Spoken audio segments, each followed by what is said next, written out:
जय श्री राम। त्रेतया जुगरे नव दुर्बादल नव घनकांति नयनाभिराम प्रभु श्री रामचंद्र राजा दशरथंक पुत्र भावरे अयोध्यारे जन्म नेले।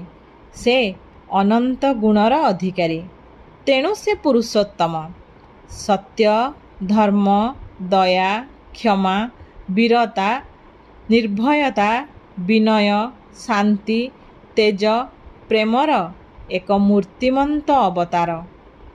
समाज रे जन्म होई सामाजिक नीति नियम तथा अनुशासन भितरे रही जड़े सर्वश्रेष्ठ व्यक्तित्व आउ किए होई पारे?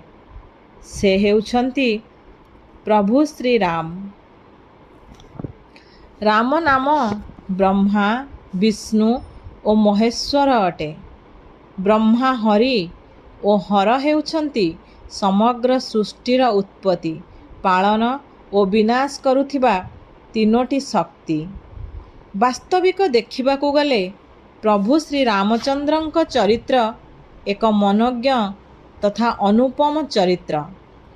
तांक चरित्र रे सते जेपरी आदर्श और वास्तवर मधुर समन्वय घटिछि।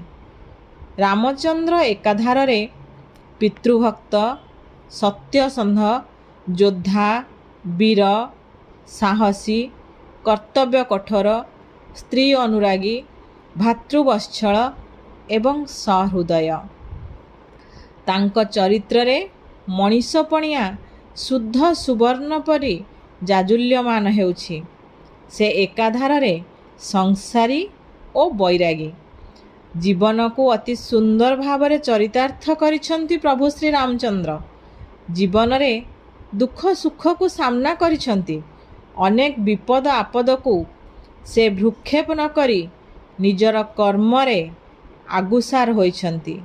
जनजीवन रे से प्रकृत रे पुरुषोत्तम। तेणु ए जन समाज निजर आत्मा रे निजर हृदय रे प्रभु श्री राम को विराजमान कराइछंती। हे प्रभु, तुमे तो ए समाज रे सामाजिक समरसता स्थापन करिछ। नर, पशु, पक्षी, कीट, तरु, लता समस्तंक सहित तुमे आपणार बंधु भावरे बा समस्तंको तुमे आपणार बंधु बोली मानि नेई ए समाज पई गोटे सुंदर निदर्शन छाड़ी जाइछ प्रभु।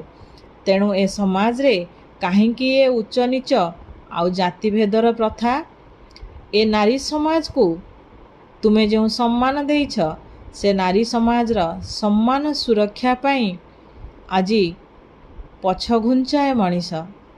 समस्तंक हृदय रे बा समस्ते आप्राण चेष्टा करंतु ए नारी समाज रा सम्मान आउ सुरक्षा पाई।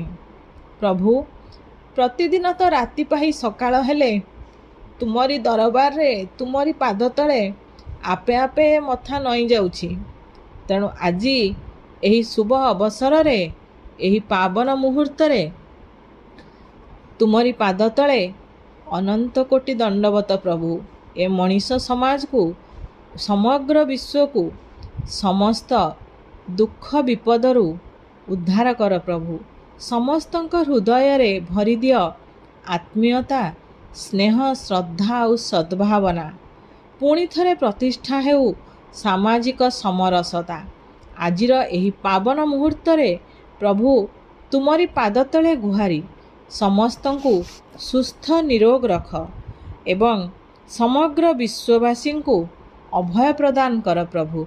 जय श्री राम, जय श्री राम।